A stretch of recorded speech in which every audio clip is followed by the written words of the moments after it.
Hi friends, இது வரைக்கும் சேனலை சப்ஸ்கிரைப் பண்ணாதவங்க சப்ஸ்கிரைப் பண்ணிக்கோங்க. அழகே அழகே சீரியல் டுடே நியூ ப்ரோமோ என்னென்னு பார்க்கலாம். ரொம்பவே ஃபீல் பண்ணிக்கிட்டே இருக்காங்க மதி. இன்னொரு பக்கம் ரேவதி யோசிக்கிறாங்க, எதுக்காக இப்படிலாம் நான் உங்கள் அம்மா கிட்ட சொன்னேன்னு தானே யோசிக்கிறீங்க. அப்போது மற்றவங்களோட வலி என்னென்னு நீங்களும் தெரிஞ்சுக்கோங்க. என் அம்மா கிட்ட சொல்லும் போது உங்களுக்கு எவ்வளோ சந்தோஷமாக இருந்திருக்கும். அதே மாதிரி தான் என்னோட அம்மா கிட்ட என்னை பற்றி சொல்லும் போது எனக்கு எவ்வளோ கஷ்டமாக இருக்குன்னுட்டு உங்கள் அம்மா கிட்ட சொன்னும் போது உங்களுக்கு எவ்வளோ கஷ்டமாக இருக்குன்னு இப்போ புரிஞ்சிச்சா? என்னோடய வலி வேதனை என்னன்னு உங்களுக்கு புரிஞ்சுதான். அதனால தான் அவங்கக்கிட்ட எல்லாமே சொன்னேன்.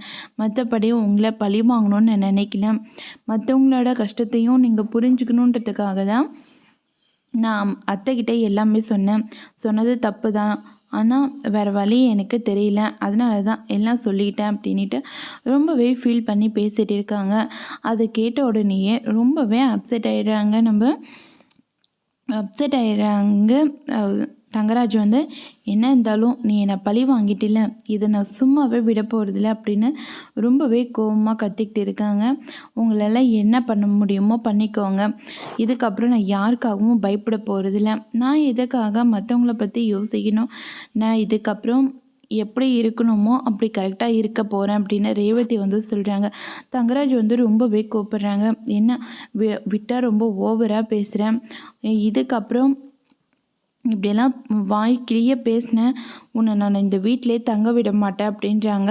ரொம்ப சந்தோஷமாக போச்சு, நான் எங்கள் அம்மா வீட்டுக்கு போயாச்சு நிம்மதியாக இருப்பேன் அப்படின்னு சொல்கிறாங்க. அதெல்லாம் கேட்ட உடனே ரொம்பவே அப்செட் ஆகிடுறாங்க. தங்கராஜ் என்ன இவ்வளோ ஓவராக பேசுகிறாளே அப்படின்ட்டு ரொம்ப டென்ஷனாக இருக்கார். இதோட இந்த ப்ரோமோ முடியுது. வரப்போகிற எபிசோடில் என்ன மாதிரிலாம் நடக்க போகுதுன்னு நம்ம பார்க்கலாம்.